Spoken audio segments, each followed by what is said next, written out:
Barat juga semakin menambah kebencian kelompok radikal ini dengan dunia Barat.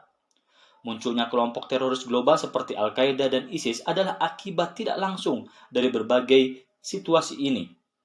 Agama yang seharusnya menjadi sumber kedamaian apabila sudah berhubungan dengan masalah politik dan ambisi manusia seringkali justru berubah menjadi sumber konflik. Meskipun umat Islam dan Yahudi sama-sama berasal dari keturunan Ibrahim, tapi kedua umat ini seolah tidak pernah bisa rukun, damai, dan bersatu.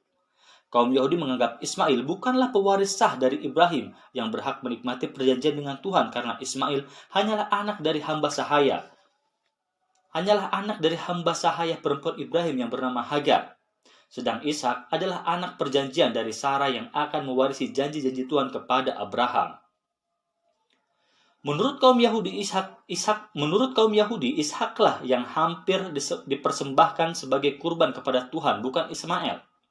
Bahkan dikatakan bahwa seorang malaikat pernah bernubuat bahwa Ismail akan menentang semua saudaranya. Jadi bisa dikatakan bahwa pertentangan antara kaum Muslim dan Yahudi bukan sekedar bersifat politis, namun juga ideologis, sehingga perdamaian antara keduanya menjadi semakin sulit untuk diwujudkan. Di dunia Islam juga berkembang suatu mitos tentang konspirasi Zionisme internasional melalui organisasi terselubung yang bernama Freemasonry.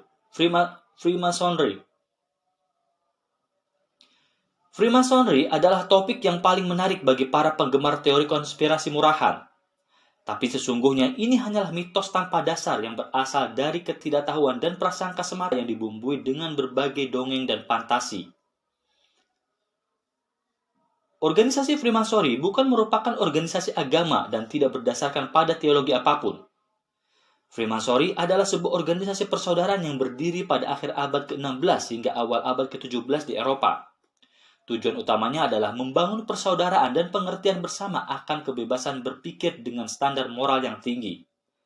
Gerakan ini muncul sebagai respon atas pergerakan yang dilakukan kaum agama terhadap kebebasan berpikir dan ilmu pengetahuan di Eropa abad pertengahan. Freemasonry sendiri saat ini memiliki anggota sekitar 6 juta orang di seluruh dunia. Kesalahpahaman yang mengatakan bahwa Freemasonry adalah organisasi Zionisme internasional mungkin terjadi dikarenakan ada banyak sekali pejabat tinggi Amerika Serikat dan Inggris yang berkebetulan juga menjadi anggota kelompok persaudaraan ini, termasuk 14 presiden Amerika Serikat, mulai dari George Washington, Benjamin Franklin, Roosevelt, dan lain-lain.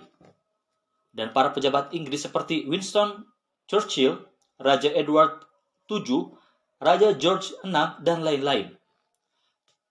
Para tokoh besar seperti Mozart, Beethoven, Montesquieu juga menjadi anggota kelompok persaudaraan ini.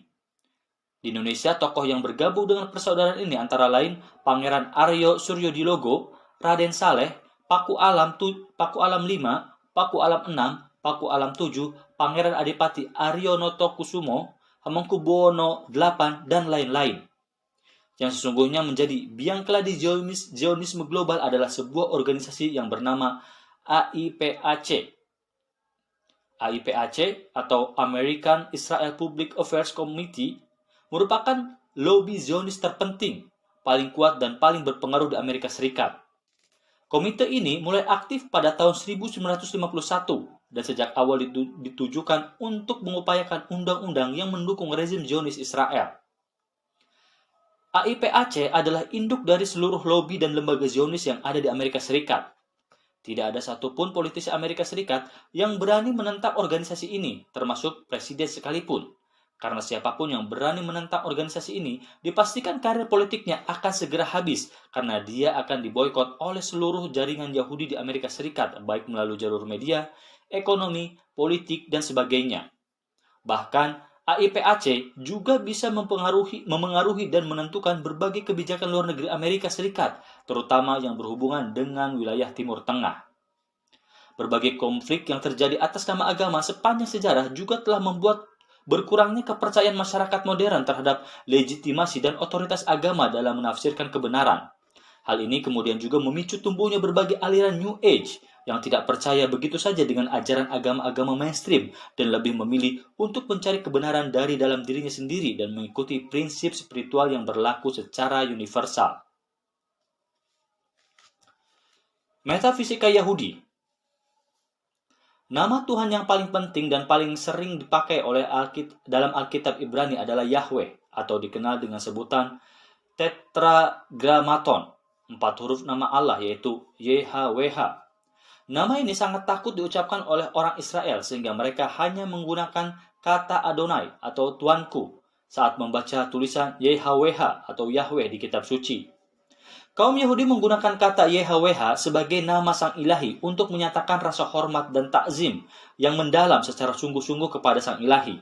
Kata YHWH terkait dengan peristiwa ketika Musa menanyakan nama Tuhan saat di Gunung Sinai, di mana sang ilahi merespon pertanyaan Musa dengan berkata, "Aku adalah aku," atau Ehye Asher Ehye. YHWH ditulis lebih dari 6.800 kali dalam kitab Taurat.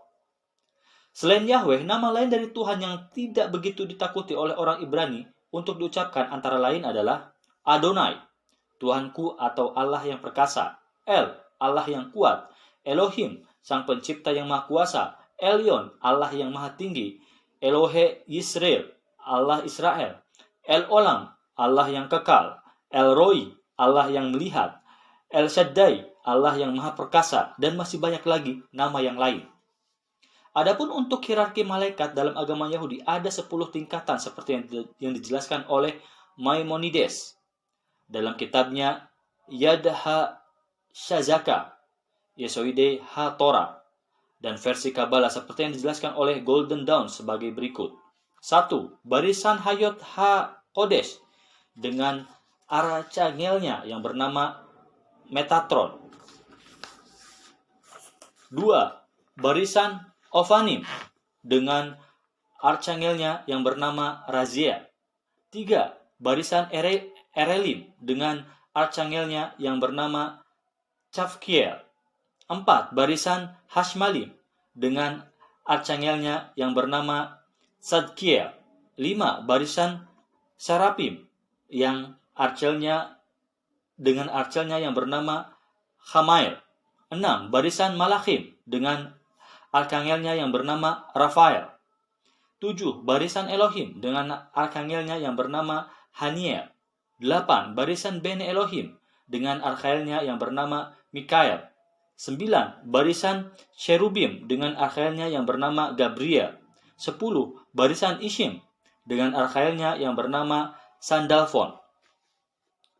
Yahudi juga mengenal nama 7 malaikat agung yaitu Gabriel, Mikael, Rafael, Uriel, Raguel, Ramiel, dan Sarakael. Dalam kitab Henoch, Ramiel inilah yang mengepali 200 malaikat Grigori yang memberontak dan diusir ke bumi dan kemudian menjelma menjadi iblis yang menyesatkan manusia. Agama Yahudi juga mempercayai teori penciptaan bahwa alam semesta diciptakan oleh Tuhan dalam waktu 6 hari dan kemudian Tuhan berhenti pada hari ke-7 yang disebut hari Sabat. Sedang manusia pertama yang diciptakan adalah Adam. Dalam agama Yahudi akhir zaman disebut dengan nama Akhirat Hayamim, hari-hari akhir. Dalam kitab Talmud, dalam risalat Avodah Zarah, menyatakan bahwa dunia seperti yang kita kenal ini hanya akan ada selama 6.000 tahun. Menurut tradisi Yahudi, mereka yang hidup pada akhir zaman akan menyaksikan dikumpulkannya orang-orang Yahudi di pembuangan kembali ke Israel.